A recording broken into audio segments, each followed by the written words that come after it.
Wakahinda ka wiki ĩmwe nyũmba igĩrĩ cia gũkoma nĩcio ihĩte thĩinĩ wa thukuru wa Meru. Mwaki wa mbere watigire ciana 15 cia thukuru ũyũ ciĩna nguraro, no kwa mũnyaka mwaki wa kerĩ gũtinagĩa na nguraro. This down on 29 and we sent some students home and we suspected it was maybe an arson or maybe the student did this because it's becoming rampant in the whole of the country. It's not a secret.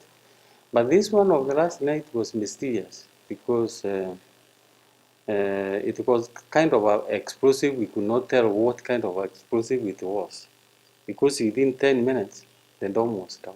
Munene wa borithi mwena ũcio augĩte kwaya gũkorwo aruti wĩra kana andũ anja nĩo maratabania wanangi ũyũ amu ũthuthuria wonanĩtie ti arutwo. Aciari nao nĩ matarĩirie kĩmago kĩao na makahoya thigari mwena ũcio citabanie ũthuthuria wa naihenya. We are bringing the form ones back to school after they spent a whole week at home following the first incident of fire.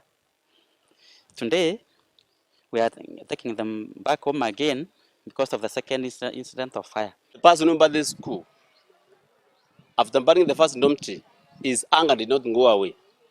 He gets an opportunity and burns another dormitory. It means if things are not taken seriously, it may burn the entire school.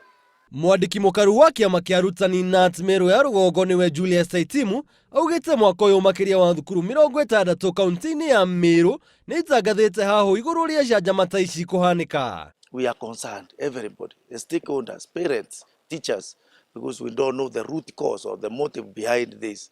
Arangĩri a thukuru ũyũ nĩ maikĩtio ngono, o rĩrĩ ũthuthuria ũrathiĩ na mbere. Njuguna Wang'ang'a, Inooro TV.